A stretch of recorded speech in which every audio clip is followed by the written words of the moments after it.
सुधा, आई दीदी। नमस्ते आशा दीदी। नमस्ते। और घर में सब ठीक ठाक है? हाँ दीदी, सब ठीक है। कैसे आना हुआ दीदी? तुम्हें याद है ना, कल छाया VHND सत्र में ज्योति को टीके लगवाने आना है। रहने दो दीदी, मुझे नहीं लगवाना टीका वीका।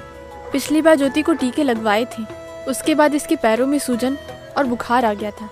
ना ठीक से दूध पिया, ना सो पाई, बस रोई जा रही थी। मैं 2 दिन काम पर भी नहीं जा पाई थी। घर वाले भी मुझ पर गुस्सा कर रहे थे। मैं समझ रही हूँ सुधा, हर माँ बाप अपने बच्चों को परेशान देखकर घबरा जाते हैं। जैसे तुम्हें ज्योति की चिंता है, वैसे मुझे भी इसकी चिंता है।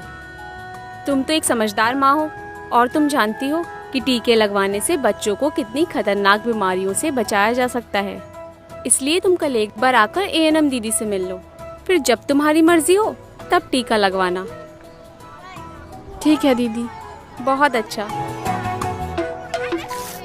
ये लो बुलावा पर्ची। आइए दीदी, बैठिए। नहीं, मुझे कहीं और घर जाना है, मैं चलती हूँ।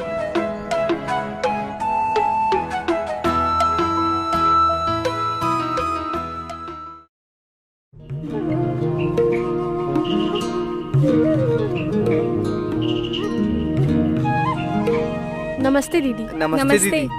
अरे वाह, सुधा और महेश तुम दोनों आए हो? हाँ दीदी, हमने सोचा हम दोनों मिलकर ANM दीदी से बात करेंगे। बहुत अच्छा किया, आओ।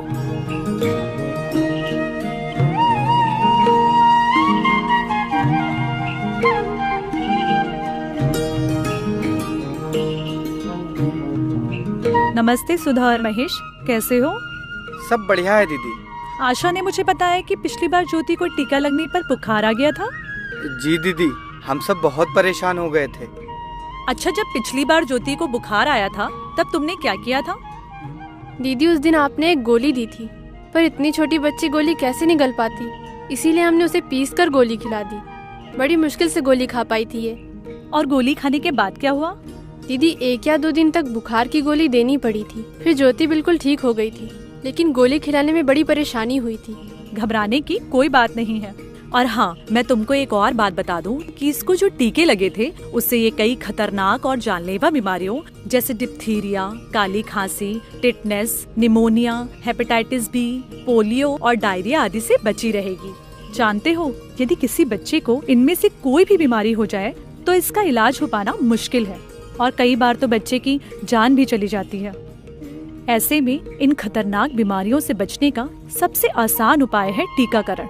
हाँ, माना टीके की वजह से कभी कभी बच्चे को बुखार हो जाता है, लेकिन वो 1-2 दिन में बिल्कुल ठीक हो जाता है। लेकिन बच्चा हमेशा के लिए इन खतरनाक बीमारियों से बच जाता है। ऐसा है क्या दीदी? बिल्कुल। अब चेचक और पोलियो की बीमारी को ही देख लो, इनसे ग्रसित बच्चे दिखते हैं क्या? नहीं दीदी। ये सब बीमारियाँ सिर्फ टीकाकरण की वजह से ही खत्म हुई हैं। सोचो, जो माँ बाप अपने बच्चे को बुखार या दर्द होने के कारण टीका नहीं लगवाते, वे अपने बच्चे का कितना बड़ा नुकसान करते हैं। कई बार बड़े फायदे के लिए छोटी छोटी मुश्किलों को नजरअंदाज करना ही पड़ता है। घबराने की कोई बात नहीं है। मैं बुखार की दवाई दे दूंगी, बस जब इसे बुखार आए तो पिला देना।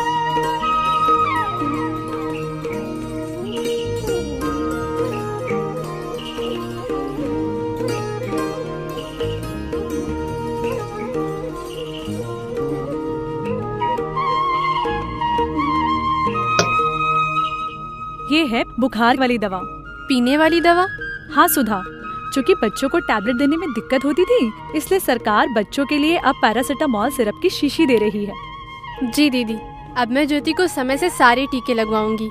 अब तो आपने बुखार आने पर गोली के बजाय पीने की दवा भी दे दी है। दीदी, अब बस आप ये बता दीजिए पैरासीटामोल सिरप कब और कितनी देनी है? बिल्कुल, लाओ बताती हूँ। चूँकि ज्योति की उम्र अभी 6 महीने से कम है, इसलिए उसे सिर्फ 2.5 ml यानी कि इतना सिरप देना है।